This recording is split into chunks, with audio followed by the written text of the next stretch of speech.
And I take the case for uploading to be this idea, that C is a great deal better than A.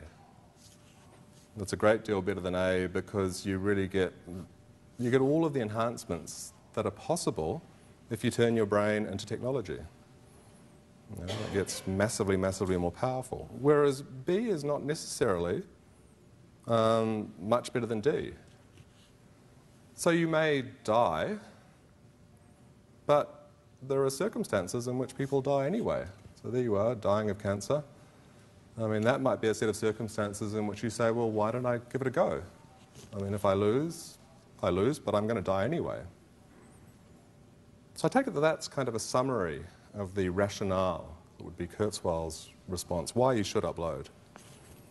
So I want to basically deny both parts of that claim, and I want to say that C is not much better than A, and that B really is massively better than D. So hopefully you're looking at your bits of paper and this isn't just sort of gibberish at this point, but anyway. Chinese rooms here. Yeah, there you go. There you go. Squiggle, squiggle, squiggle. Okay, so why is death likely to be so much worse for those presented with uploading than it is for us now, or why D is much worse than B? Well, suppose Searle is right. So we're down that side of my little matrix. And Searle's right, so if you chose to upload, you're dead. It seems to me that that possibility for those who are considering uploading is much, much worse than this different bet, I mean, actually a bet that Natasha referred to, cryonics. I think, Natasha, you're signed up. And basically that's, you can think of that bet, the bet that people make, I guess either you get vitrified or whatever, or you get kind of freeze-dried. And I guess transhumanists who write about this often say, well, that's actually a pretty crappy thing to have happen to you, to get freeze-dried. But, in fact, it's the second worst thing that can happen to you, but it's better than death. So I guess you get freeze-dried and possibly restored to life, or you get cremated, or buried, or whatever. Your body and brain are destroyed. So cryonics gives you the possibility to come back to life. It may even be a tiny possibility, it could still be worth it. And I suspect actually that, the decision confronted by people considering cryonics is significantly different from that confronted by people considering uploading. And I guess this is not me making sort of speculative predictions about the future of technology. This is just saying, well, let's go along with Kurzweil's assumption that the law of accelerating returns is true. And think of all the things that we'll be able to do before we do the monstrously difficult thing of working out all of the relevant details about how human brains work and how exactly to program computers to do everything that human brains do. I mean, that's a monstrously difficult task. I mean, I guess it's only because we've got confidence in Kurzweil's near-vertical graphs and this idea that technologies get more powerful, increasingly powerful, that we have any confidence that we'll get there. But there are lots and lots of things that are likely to be easier, and I suspect actually, hey, it may sound sort of a bit of a pipe dream, but curing cancer, I suspect, is probably easier than uploading. So it seems to me that it's unlikely that people in the future considering uploading will be in the same situation, will face the same kind of choice of those today considering cryonics.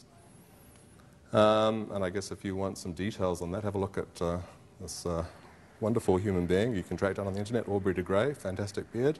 I mean, he's actually sort of got some information about how he thinks that we can actually achieve all this. And I suspect actually, I'm not saying that this will necessarily happen, but I think that if it does happen, it's going to be easier than uploading. So it will happen sooner. And here's why is C only a little bit better than A, or possibly worse than A. So suppose Kurzweil's right. There's a massive objective gap between what you can do if you've preserved your biological brain and what you can do if you've turned yourself into a computer. I mean, you can do a huge number of things that you can do, or a huge number. There are things that are thoughts that you can have that you couldn't possibly have if you've preserved your biological brain. So there's a massive objective gap between those two cases. But it seems to me that that objective gap doesn't really correspond with the significance of, the subjective significance, or what it matters, what it means to us. And I guess just to sort of very quickly, here are two lotteries that have the same expected return. So you've got two choices. You could basically enter a lottery and get a 1 in 10 chance of winning $1 million, or enter a lottery and get a 1 in 1,000 chance of winning $100 million, and they've both got the same expected return. I mean, if you value things other than money and you're not Bill Gates and fabulously wealthy, it seems to me that A is the better bet. I mean, simply because look at all I mean, you can satisfy, you can do a lot of things that you currently can't do with $1 million that you could do with $100 million. So it's actually better in terms of the things that you want. And it seems to me that the same is true of the possibility, the difference between sticking with your original biological brain and going for the mega super enhancement, turning yourself into a computer, in that many of the preferences that you have, I mean, I guess if you think of the preferences that we have, some of those preferences are preferences that we would be happy to give up. I mean, if you smoke, you may be happy giving up that preference. But there are lots of the preferences, I think, that we really do want to hang on to are those that we consider identity involving. I mean, the sort of our preferences to be with the people we love. And it seems to me that radical intellectual enhancement threatens those preferences. When it's possible, after you've been dramatically sort of intellectually enhanced, that you'll still love the people that you love today, but it seems to me that it's not, I mean, it's not the kind of thing, hang on, why don't I just go back there, it's not guaranteed.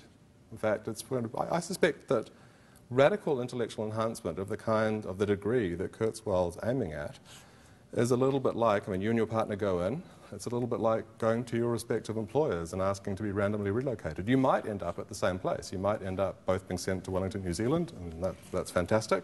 So it's certainly not sort of ruled out. It's not logically impossible, but it's not something that you should bet on. To the degree that you love your partner, it's not something you should do.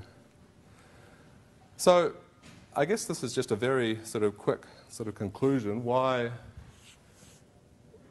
suppose we upload and we don't destroy our original bodies. Well, one question, I mean, I'll just sort of very quickly present, this is my final slide, so it's all over, sort of a degree of skepticism about, I guess, sort of some confidence expressed by people like Kurzweil and other transhumanists about what it's going to be like to be in a world in which there are people who are radically more intelligent, more cognitively powerful than we are. And I think it's going to be pretty crappy. And I guess I just thought I'd air a bit of skepticism about some confidence expressed by transhumanists that we can program machine minds, much, much smarter than us, to be human-friendly. And it seems to me that basically the greater the degree of autonomy that these machines possess, the more likely it is that they are to be able to override or work around any program restrictions, any be nice to human beings, be nice to unenhanced people sort of restrictions. And I guess if you think about it, we are already sort of autonomous enough to do this in respect of nature's plans for us. I suspect the desire for sex is possibly, it's not probably the most outrageous, scandalous sort of idea. That's probably got something to do with passing on our genes. But we routinely work around that, manage to sort of thwart nature's program. So we're cognitively powerful enough to do it, to use condoms. It seems to me that these massively super powerful minds are probably powerful enough to override or overcome or work around any ideas that they have about the sort of, I don't know, any warm fuzzies that they have about human beings. So anyway, don't upload, free the Unabomber, anything else.